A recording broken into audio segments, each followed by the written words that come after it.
When a man has a vision of a horrific crash, can he stop it in time? And then we meet a lovable old grandmother who dies too soon, while her family is still mourning her loss. Her own grandson will come face to face with a vision of death he wished he never saw. Today on Dead Rabbit Radio.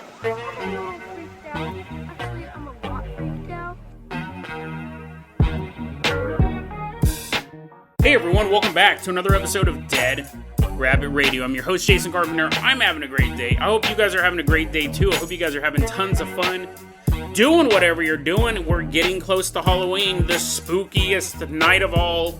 That will also be the last episode of this season of Dead Rabbit Radio. I will take a 2-week break after that. But while I'm on break, I will be at the Port Gamble Ghost Conference in Port Gamble, Washington. It is the weekend of November 10th, 11th, and 12th. I will be speaking on November 10th if you want to come and see me. I also do a workshop on the 11th. I don't talk about that a lot. It's about podcasting and the paranormal. If you guys want to check that out too, you can buy a 1-day ticket or a 3-day ticket. But I hope I get to see you there if you're in the area. It would be a lot of fun to meet you guys in person. Someone who never meets people in person because he's just too rich. Walking into Dead Rabbit Command right now is one of our legacy Patreon supporters. Everyone get on your feet and give it up for Bill Gapes. Woohoo, yeah, wee! There he comes, dancing on into Dead Rabbit Command. Bill Gapes, such a disgusting name. You're going to be our captain, our pilot this episode. If you guys can't support the show financially through the Patreon, the merch store, PayPal donations, whatever, that's totally fine. It truly is.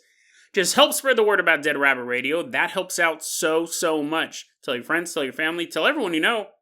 Dead Rabbit Radio is your favorite paranormal show. We also now have YouTube memberships available. You can donate through YouTube, and you'll get all the same benefits as a Patreon or a PayPal supporter will. You'll get a shout out on the show. If you give me your address, I'll mail you a sticker.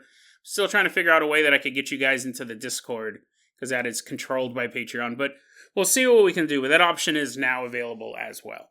Bill Gapes, I'm going to go ahead and toss you a steam shovel. Everyone climb on board the Carpenter caboose. We are chugging out of Dead Rabbit Radio. Bill, take us all the way out to Wisconsin. Choo-choo! Nice, leisurely railroad trip. I love riding on trains. They're really awesome. Nice, leisurely railroad trip all the way out to Wisconsin. Rural Wisconsin, to be specific. Rural Wisconsin. We're going back around 20 years. It was an ordinary Friday night in spring. It's 11 p.m. And we're about to meet this young man. He didn't give his name. We're going to go ahead and call him Peter. He might have given his name. We'll get to that in a second, but we're going to meet this guy. His name, we'll call him Peter. Peter and his friends, he said, we were all teenagers. We were about 16 to 17 years old. We would go down long open roads for long late night drives. I used to do that a lot too. When I was a kid, when gas was 99 cents a gallon, I'd just get in my car and drive around Sacramento for hours on end with my buddies Steve and Mauricio. We would just talk. Listen to Letters to Cleo. They didn't have a choice. I love Letters to Cleo. They're like, oh, not this album again. Yep, this album again. This is what they did for fun too. Hopped in the car and just drove down these long open roads. Well, on this Friday night, everyone climbs into the car. There's 5 passengers in total. 3 of them squeezed in the back. Peter was shotgun. His other buddies driving. Come on, boys. Let's see what the road has for us.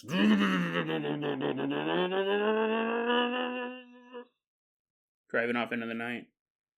The moon was beaming down. You could see for miles in every direction. Peaceful. Quiet. Outside of the rumbling of their car and the conversation inside of it. They're headed towards an intersection, and the way it's laid out, because it's just such open areas, you could see far down this intersection on either side of it. You're looking there, and they see a set of headlights coming down that road. They see a set of headlights. Another car is headed for the same intersection. Peter realizes that their car is going to reach the intersection first. There's no stop sign, so they're just going to go through it. Not a big deal, right? These cars can see each other because it's so dark out other than the moon. The headlights are gleaming. As they get closer, they're about a quarter mile out from the intersection. All of a sudden, the other car speeds up. Peter described it as they just gunned the engine. They were trying to beat Peter and his friends to the intersection. It's approaching the intersection very rapidly at this point.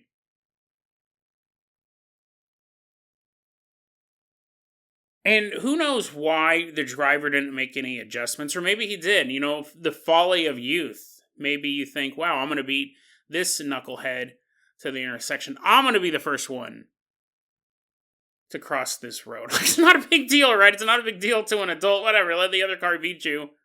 Peter, the driver in Peter's car, doesn't adjust his speed. He's continuing to go. They end up both reaching the intersection at the same time. And Peter said the car filled up with the headlights. He just remembers the entire interior of the car that he's in is so brightly illuminated. That's how close these cars are. He realizes three things in very short order. The cars are going to hit each other, and there's no avoiding that. It's going to be a very violent T-bone. Peter's car, the one he's the passenger in, is going to get slammed into by this other vehicle. And it's going to hit his side of the car.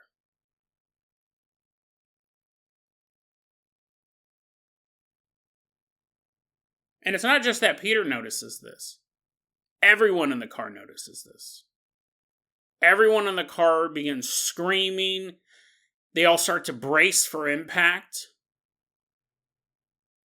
They are getting rear-ended. That's one thing. If they were getting into a head-on collision, the engine's going to absorb most of that force, but getting T-boned, everyone on the passenger side is going to be horrifically injured. These teenagers realize this is going to be a very pivotal moment in their lives. Possibly the last moment in their lives as they're screaming and waiting for this car to just slam into them.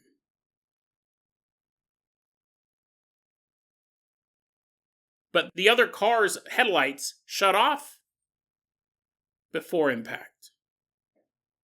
The car is no longer illuminated. It's once again dark.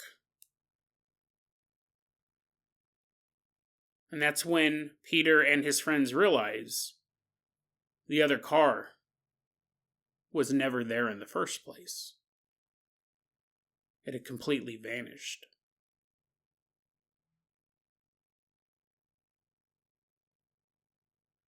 That was the end of that night, right? Nothing's gonna be more exciting than that.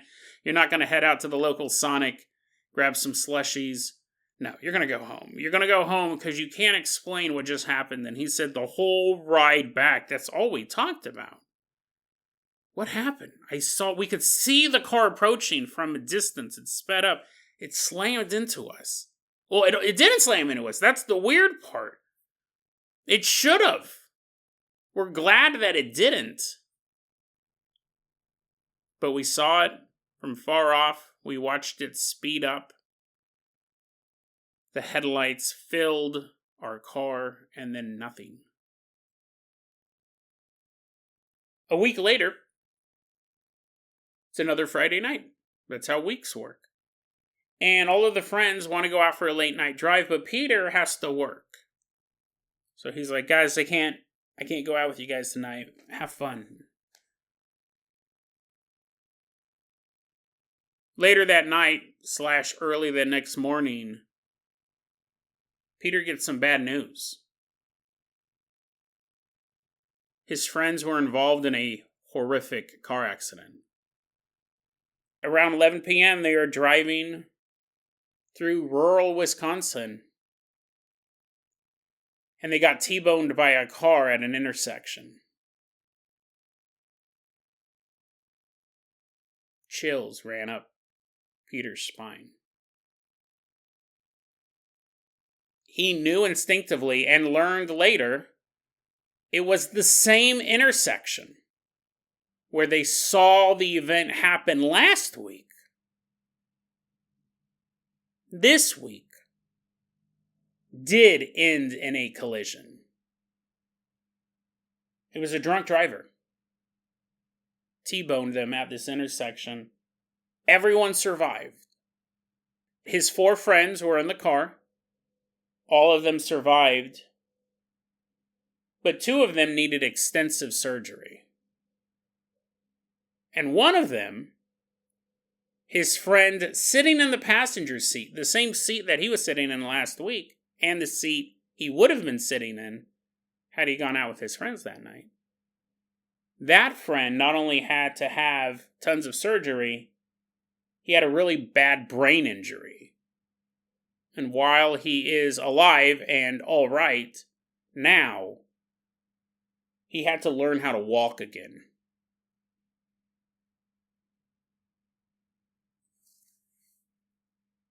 Peter posted this story online underneath the username It's Peter J. So I assume that would be his name. And he ended it with this. He said, quote, "What the hell was it? A time loop? A glitch in the Matrix? Converging realities? Am I dead? I have tried and tried, but I do not have a rational answer for what happened." Really weird story, isn't it? It's weird on a couple different levels. We've obviously had stories of people having premonitions of disasters before they happened. And it is events like that, we see them happen from time to time, that I think really do have a survivor bias. I think there are even more events where people, before they're boarding a plane on September 11th, think, something doesn't feel right. Maybe they even had a nightmare the night before, the week before, the month before, of them being in a plane, flying very low over the city of New York. It was such a real dream. It rattled them. But when it was time for them to board their plane, you've already spent hundreds of dollars on your tickets. You have to be somewhere at a specific time. You're not going to cancel your flight because of a dream. You'd look foolish when you didn't get to your destination when you were supposed to, and people said, "Hey, I thought you were going to be on that plane." "Oh, I had a dream a couple nights ago. Really rattled me, really shook me up. So I decided to just take another plane." You don't want to be out a couple $100, so I'm going to get on the plane. What could the harm be? I don't think it's the most common event, but I'm sure it happens from time to time. People do have these premonitions, and yet they don't follow their instinct.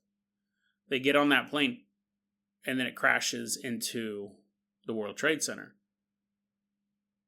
Now, if someone did cancel their ticket and say, "I'll take a later flight, I'll sleep in that morning," and they wake up and they see the tragedy that happened on that date, their loved ones wouldn't think they were foolish. They'd be like, "Wow, that was amazing. That saved your life." But the thing is, whenever I get on a plane, it's gotten better over the years, but it used to be whenever I'd get on a plane to think, this is the plane that's going to go down. This is the plane that's going to crash. I get really, nervous. Leading up to the trip. Basically, until that plane lands, I would get really nervous and be like, did I make a mistake? Is this the plane? Something bad's going to happen to it? And it never has. It never has.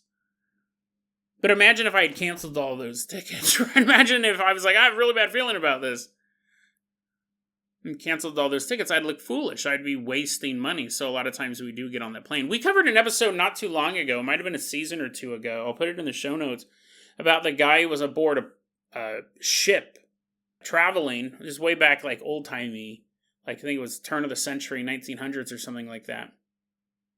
And he got a bad feeling about the boat. One, because he was an experienced passenger on these vessels, and he could tell this one was not designed very well. He could tell that it was like tipping too much, and people had a hard time eating because it was listing and things were going everywhere. But he had an option. He was trying to get to Europe. At this point, it's in South Africa. It's rounding South Africa. And he has a horrific dream of a man in a military uniform holding a sword in one hand and a bloody rag in the other. And all the passengers on the ship were arranged in line standing in front of this dude. And he's like, okay, that's all I need. He actually tried telling other people, hey, something's wrong with this boat. Like, it's structurally unsound. And out of all the passengers on the boat, he was the only one to get off in South Africa. Again, this is old-timey. He had to go to Europe. He's going to have to take trains and camels, probably part of the trip, to get home. He's told his family, hey, it's going to be a while, but I did not like that boat. I had some weird feelings. I had this horrific dream. And the boat sailed on without him and was never seen again. Not any wreckage of it, not a body, nothing. The boat completely disappeared. And he testified at the hearing for, obviously, like, there was a bunch of insurance claims and the company was being sued. I think they were facing criminal charges because the boat was so poorly designed. He testified in court about his dream and about what he had seen on the boat. Physically, the stuff that was wrong, plus the horrible dream he had. He didn't look foolish.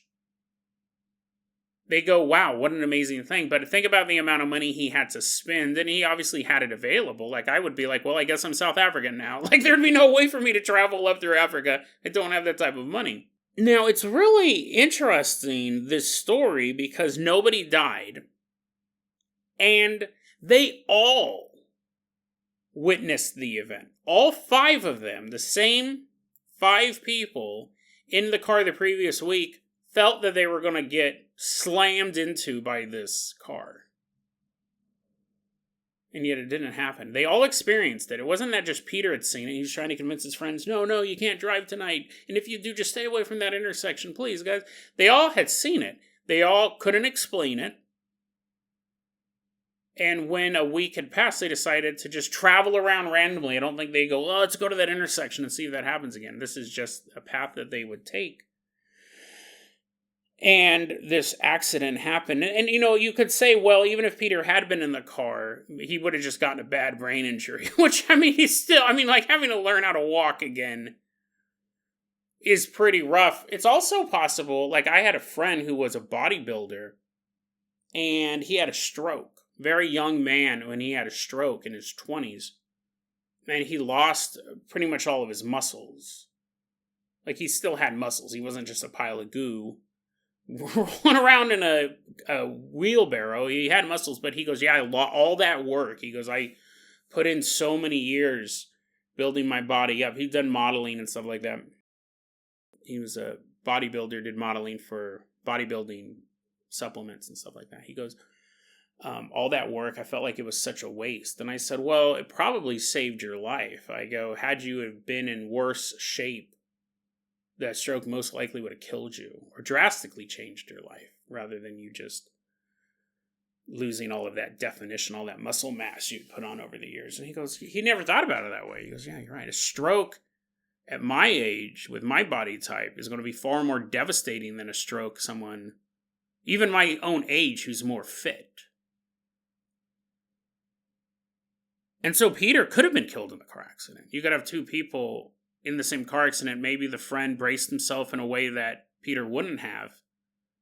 And it only resulted in a horrible brain injury, which again is pretty bad. It's probably the 2nd or 3rd worst thing that can happen in a car accident. Also, remember it was 5 people in the car. They had to cram 3 people into the back seat. If those 3 people were crammed into that back seat and they got T-boned on that side, having that extra head bonking around in there could have resulted in a death. So by him removing him from the equation of what was in that car actually probably did save lives. And it's not because had a bad feeling about it. He had to work.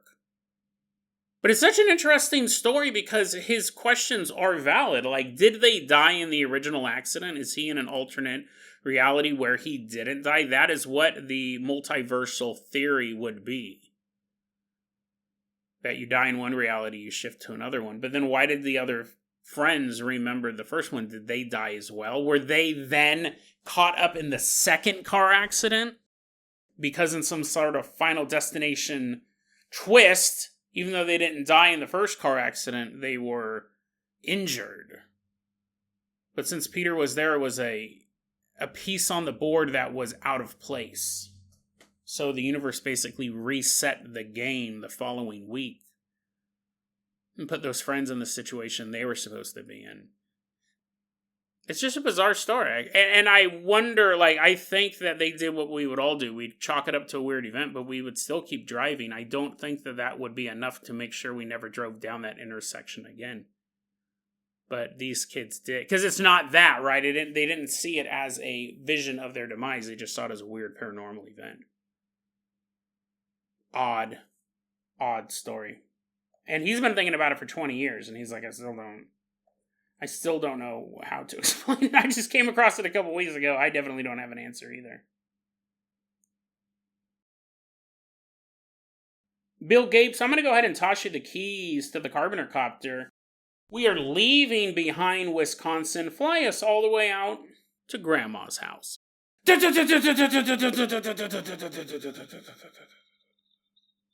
As we're headed out there, I want to do a really quick Dead Rabbit Radio recommends. I recently came across a short film called The Chair.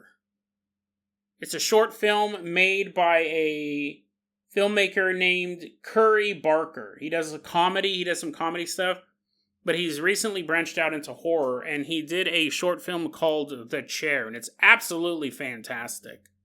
I recommended it a couple months back, I think. Dead Rabbit Radio recommends The Chair. He just dropped another one about 2 weeks ago called Warnings. And I'll be honest, I've seen it once, and there's some stuff I don't understand about it. I feel like I'm going to have to rewatch it. I've been busy today, doing podcast stuff, but I'm looking forward to rewatching it, kind of.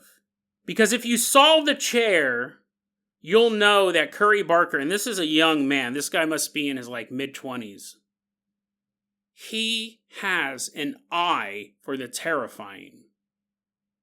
The Chair is one of the best, and I watch a lot of short horror movies, and we do them on our Patreon movie nights. I have a Patreon movie night. We didn't get one done in October, unfortunately, but we'll definitely have one in November.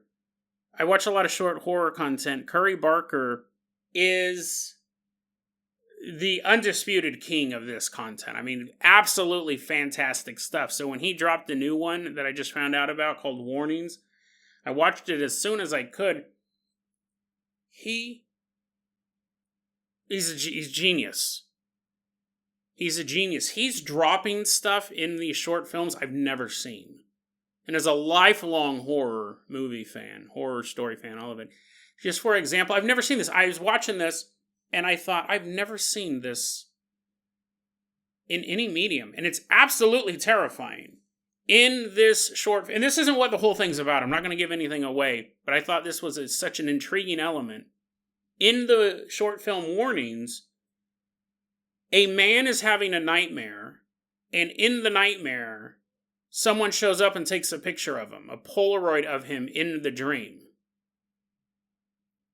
And when he wakes up, he's talking to his friends and he's trying to figure out what's going on. He finds the Polaroid from his dream in the real world sitting on his kitchen table. I go, I've never seen that before. That is terrifying. Because he has no idea what's going on already. The supernatural events that are warping his world and his reality are already starting to consume him. And then he has this horrible nightmare where in it, a guy shows up and takes a photo of him in his dream. and then he finds it in the real world. Like, that's so unexplainable. And what's funny is these are low budget, right? Great film work, cinematography's on point, the acting's great, all of it, script's fantastic. But they're single location. This is a young filmmaker, probably in LA, shooting these films. And low budget often breeds brilliant minds. I've never seen a horror movie, not even a Freddy Krueger movie or anything like that, where a photograph is taken in a dream and then appears in the real world. I expect great things from Curry Barker, and I really think, if you haven't seen The Chair, you gotta watch it before Halloween. It's fantastic, scary film. This one, Warnings, I love as well, but I don't understand parts of it. I have to rewatch it, and I will rewatch it, but I wanted to recommend it to you as quickly as I could. Check it out. Dead Rabbit Radio recommends Warnings. Shot! Come on in here.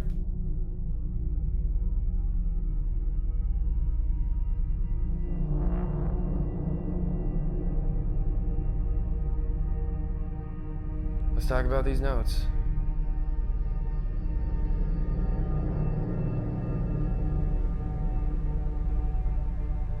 These notes, they might mean something.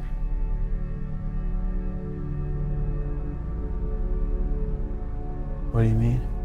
Well, obviously they don't have an origin. Right. Wait, no, they do have an origin. Oh, that's right, they do have an origin. Yeah. We just don't know the origin. Right. Or you don't know the origin. You know where they came Sean, from? these notes, they might mean something. You said that. Who do you know? Who have you aggravated that will want to stop Pose? Wait, why? I'm saying I think you have an enemy, Sean. Enemies are dangerous. That's what I'm afraid of. Who's your biggest enemy? I don't know. You talking to Kyle again? Who? Are you seeing Kyle again?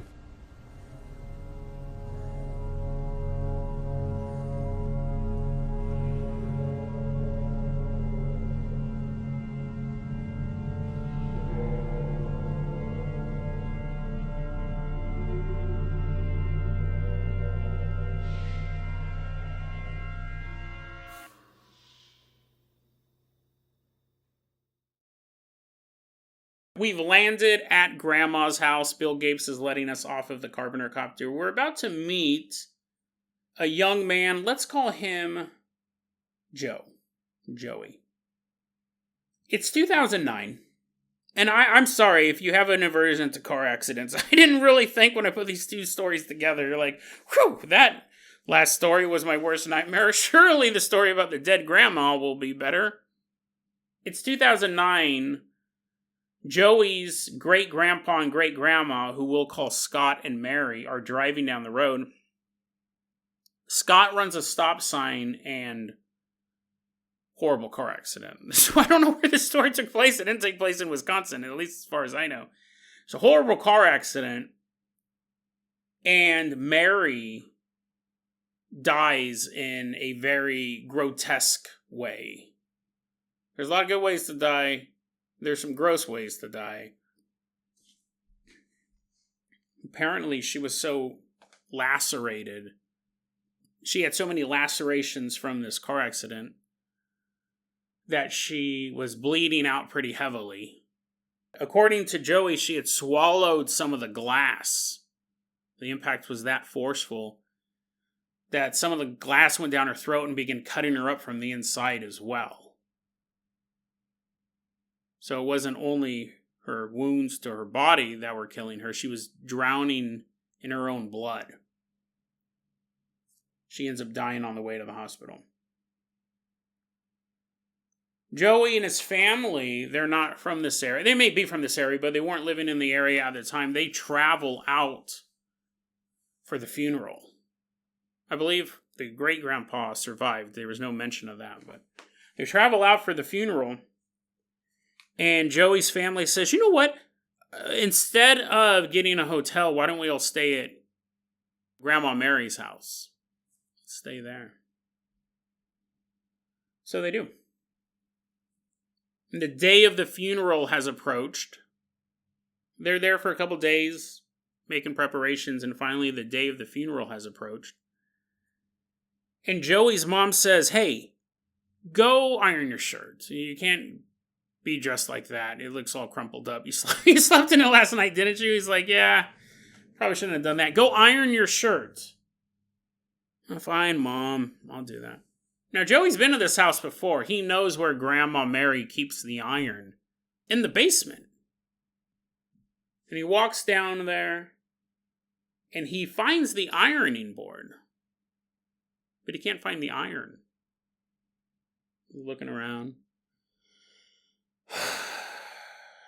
Where could it be? Where's that iron? Looking over here, looking over there.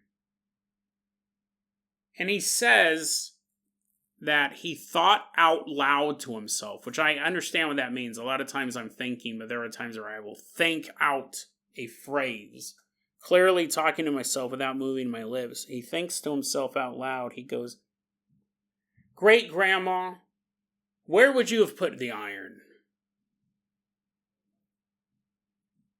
And that's when he hears, well, he said it's in his head. He goes, I heard it in my head, a voice, and it was to my left. But I didn't hear it in my left ear. I heard it in my head, but my head still could locate it as coming from the left of me, and it wasn't just a voice. He clearly recognized it as his great-grandmother Mary's voice. Dearie, it's above the dryer. You have to look up, though. It is rather high.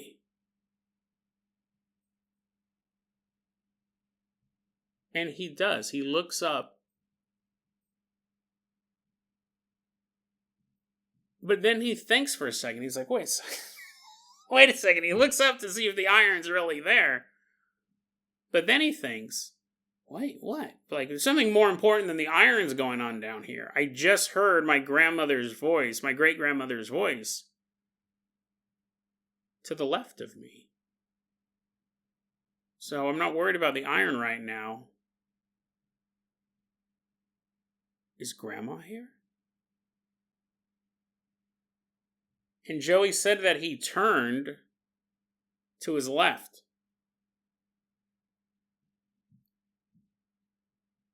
And he looks and he sees nothing but the shadows of the basement on that side of the room. But then he sees someone walking towards him. Stepping out of the shadows, he sees great-grandmother Mary, soaked in blood. He said the blood looked like it would have looked right after the accident. That's the way that he could explain it. It's not like he saw her, obviously, after the accident, but he would have heard the stories about how bad it was. And he said he could just see her soaked in blood where all these lacerations would be on her body. And Joey said, I freaked out. That's a understandable reaction. He goes, I freaked out and I just ran upstairs. He said the only other encounter at that home that could be even slightly paranormal was even later after the funeral. I don't know if it was days or weeks or whatever, but as they were packing up the house to move stuff out, presumably to sell it, he said the house has been sold at this point. He goes, as the house is being packed up, the vacuum cleaner turned on by itself. But that's what we would call de-escalation, right?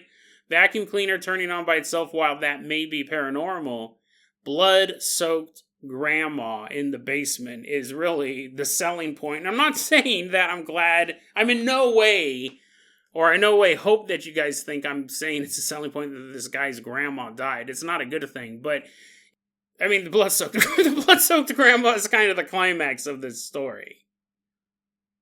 While the vacuum cleaner turning on actually might be even more proof of the paranormal. We don't know if it was unplugged, then obviously it's has a paranormal origin. If it was plugged in, then it could be a short circuit. But blood-soaked grandmother walking around in the basement. Now, there's two different things that this could be. I mean, there's a billion different things that it could be. But one thing is it could be a grief hallucination. Right? He could be so upset by everything that his brain made this up. He saw something that wasn't there. Possible. Some may argue likely. But I think you can also just look at the idea of this ghost appearing in front of her great-grandson in a moment of need. You know, it wasn't that he was going to face any huge problems. He basically just needed the iron, but he called out for his great-grandmother, and she appeared.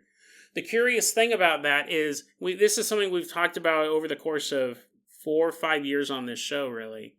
Why do ghosts appear the way that they do? And I've talked about it so often, I'm not going to focus on that because I don't want to be a broken record. But to appear before a loved one in the most visceral form, you think would be a bad call. Because the grandma, here's the thing. You go, well, Jason, maybe she didn't have a choice. Maybe she died with these injuries and she's appearing with these injuries. Fair. However, when she talked to him, when she said, this was a quote from him, "Dearie, it's above the dryer." You have to look up, though, it is rather high. She wasn't sounding like she was suffocating on blood. It wasn't a gurgle. So she does have the ability to have working vocal cords, even though all of that was probably shredded in the accident as well. It should have been, "It's above the dryer.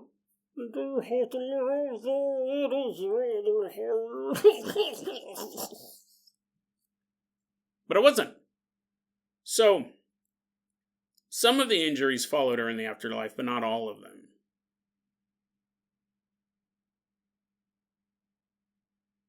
There's also another interesting question. A lot of times we talk about why ghosts have the forms that they do. Something we've only touched on slightly is how about our observations of the ghosts. A new homeowner who knew nothing of the car accident, who had no relationship with her, may see her as a kindly old grandmother standing in the shadows of the basement, which would be the creepiest place to be, as far as a ghost is concerned. But knowing how she died and having a close attachment to her and constantly thinking of that over and over in your head, like, oh my God, my great grandma died, and not just died, but she died in such a horrific way. She may have appeared how she wanted to appear, non-bloody. But then, just like an overlay, reality being put on top of the paranormal, he may have perceived the injuries himself because he's been so locked into that mind state of seeing her like that. I mean, at this point, we're just hypothesizing why ghosts appear the way they do. But I could imagine that being possible.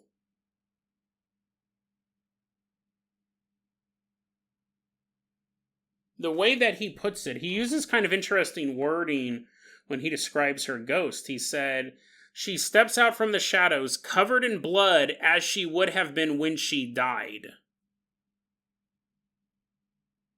So I'm taking that as the blood would be in the same types of patterns. Let's say he knew that she threw her arms up before the impact and she had severe lacerations on her wrists and forearms. That those would have been bloodier than, say, her shoulders or her torso. That's how I read that. So I'm thinking like his view of her, because we've all done that, right? We've all gotten bad news about somebody, and we can get locked into that intrusive thought where we keep replaying that accident over and over again and think, man, what were they going through? What were they thinking? How did it feel? And I try to get out of that stuff real quick because it doesn't do anybody any good. Get locked in this, I can't believe that happened to great-grandmother. I can't believe that's what happened to Grandma Mary, who held me on her lap and fed me Mickey Mouse pancakes. I can't believe that happened to Grandma Mary. I remember that time she took me shopping and I got that new Nintendo game and I had so much fun. And I can't believe that happened. You get locked in that. So he may have taken his horrific vision of her death and laid it over a more peaceful and serene vision that she created to see her great-grandson.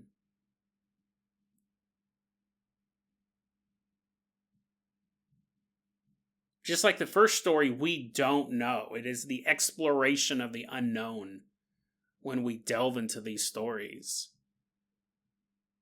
And they don't always have these super satisfying conclusions, but those are the ones I kind of like. The ones that are just kind of left open. The ones that we interpret and add a little piece of nugget of information in our brain and go on to the next adventure.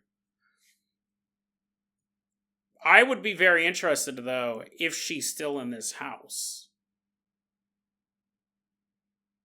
If she's attached herself to this home. Was she just there to say goodbye to her family one last time? Again, like the visions of the disasters, not everybody has them. Did other people encounter Grandma Mary over the course of those days leading up to that funeral? Maybe she just appeared to some of them in a dream and people kind of brushed them off. Maybe other people in the family saw her in that house and had a little bit of peace, but didn't tell anyone else because ghosts are things babies believe in. And they kept it to themselves. Maybe no one else saw the spirit. Maybe only Joey did. And maybe I'm completely wrong. Maybe I'm giving a peaceful vision of Mary's end. Maybe Joey was right. Maybe he did see her soaked in blood, lingering in the darkness of the basement. Maybe that is her final form. Maybe she is trapped down there in the lightless subterranean room underneath the house she filled with so much love. Now that is where her spirit resides. A grim end to a woman who loved life, loved her family, surrounded them with joy and comfort. Now a blood-soaked ghoul trapped in the basement. We don't know. We don't know where this story took place. It was posted online by some guy going by the name as Joe Nye, the IT guy. That's why he had the name Joe, I guess. I didn't even look at that. It's posted online by some guy called Joe Nye, the IT guy. We don't know where this story took place. We don't know where that house is.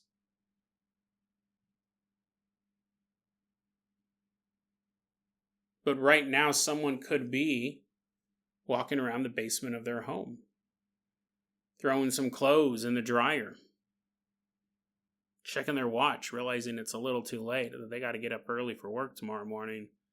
They're still doing chores. And in the corner of that basement, they have no idea, there's an old woman wearing blood-soaked clothing standing behind them. She stayed on Earth because she loved her family so much. She wasn't ready to go to the other side. Now she just stands in darkness,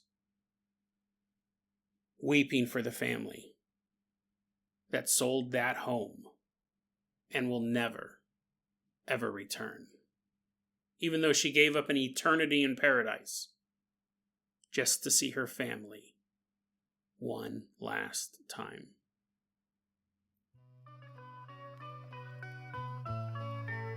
DeadRabbitRadio@gmail.com is going to be our email address. You can also hit us up at Facebook.com/DeadRabbitRadio. TikTok is @DeadRabbitRadio. Dead Rabbit Radio is the daily paranormal, conspiracy, and true crime podcast. You don't have to listen to it every day, but I'm glad you listened to it today. Have a great day.